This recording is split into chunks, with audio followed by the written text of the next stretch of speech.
বদর যুদ্ধে চলে আসলেন আমার নবীজি মুহাম্মদ সাল্লাল্লাহু আলাইহি ওয়াসাল্লাম। সেই যুদ্ধে দুজন সাহাবী আসবেন, নবীজির সামনে দাঁড়িয়ে বলেন, হুজুর আপনি আমাদেরকে যুদ্ধে নিয়ে যান। রাসূল বললেন, কেন? আমরা যুদ্ধে যাব, তোমরা তো ছোট মানুষ, তোমাদেরকে আমি পারমিশন দেব না। হুজুর ছোট হই, গায়ে শক্তি আছে। আল্লাহু আকবার বলেন। আমার রাসূল বলেন, না আমি যেতে দেব না, তোমরা যেতে পারবে না। বড়জন বলে, হুজুর তোরা অন্তত আমাকে দেন, আমি তোর চাইতে বড় আছি। ছোটজন বলে, হুজুর ও শুধু লম্বাই বড়, শক্তি আমার বেশি। জোরে করে আল্লাহু আকবার। কি স্পৃহা, কি জজবা তাদের মধ্যে কাজ করেছে। আমার রাসূল মুস্কি হাসি মেরে বলেন, ঠিক আছে তোমরা দুজন শুরু করে দাও। দুজন লড়াই শুরু করো।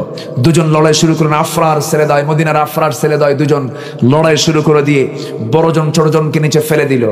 ছোটজন নিচে পড়ে বড় ভাইকে ডাক দিয়ে বলা হয়, রে তুমি আমার চেয়ে বয়সে বড়, শক্তির দিক থেকে তুমি বড়, লম্বার দিক থেকে বড়, আমি তোমার সঙ্গে পারবো না, এটাই স্বাভাবিক। কিন্তু তুমি কি চাও তুমি একা যুদ্ধে যাবে? আমি কি যুদ্ধে যেতে চাই না, আমার কি মন চাই না তুমি একা একা, তুমি আমার সঙ্গে খেলো, আমার সঙ্গে ঘুমাও, তুমি আজকে একা একা তুমি কেন যেতে চাও? তোমার গায়ের শক্তি কমায় দাও।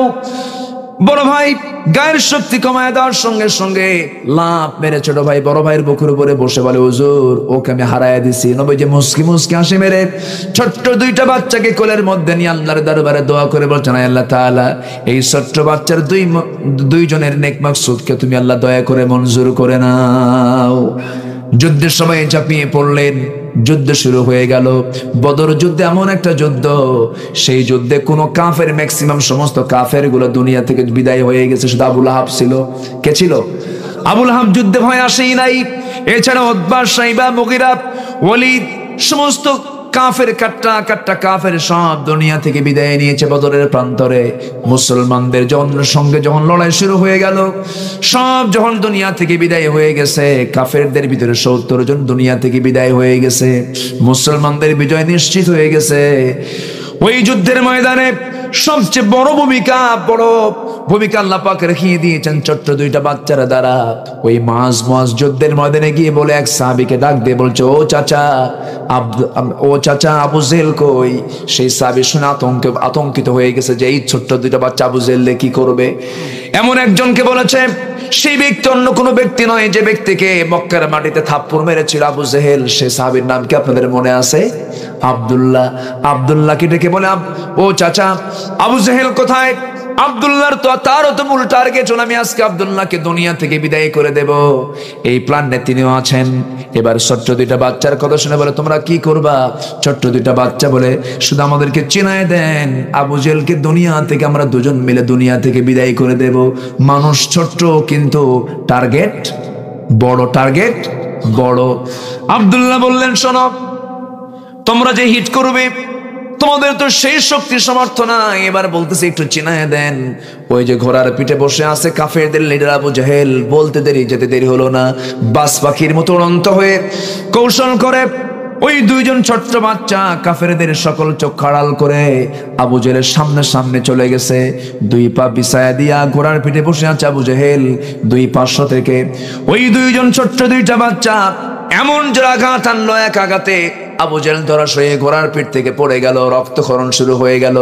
ওই যে জমিনে লুটিয়ে পড়েছিল আবু জেহেল আর কোমর সোজা করে দাঁড়াতে পারে নাই। আল্লাহ বললেন, আবু জেহেল রে, তুই কত বড় লিডার, নাবালক বাচ্চারা আমি তোকে ধরাশায়ী করে ফেললাম।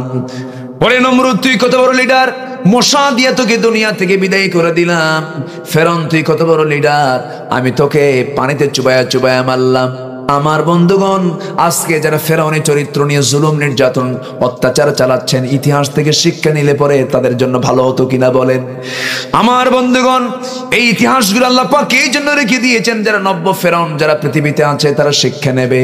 আমার বন্ধুগণ, জুলুম শাহী বেশি দিন চলে না। জুলুমের বিরুদ্ধে কে আছেন? জুলুমের বিরুদ্ধে কে আছেন? আসতে বলবেন না, কে আছেন? জুলুমকে আল্লাহ পাক বরদাস্ত করেন না। সে আবু জেহেলের জালিমের পতন হয়ে গেল।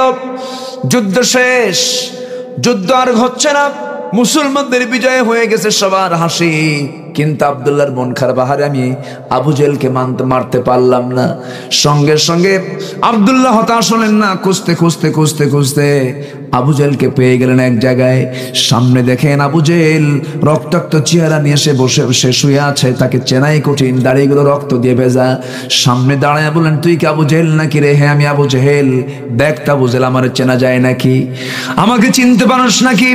সঙ্গে সঙ্গে আবু জেহেল বলে, না চিনতে পারি নাই, আমি তো সেই যুবক যে যুবককে তুই মক্কার মাটিতে থাপ্পড় মেরে কানের তালা ফাটিয়ে দিয়েছিলি। আজকে তুই পালাবি কোথায়? আজকে তোর আমি 2টা কানের তালাই ফাটাইয়া দেব। আল্লাহু আকবার। বিজয়টা দেন কে?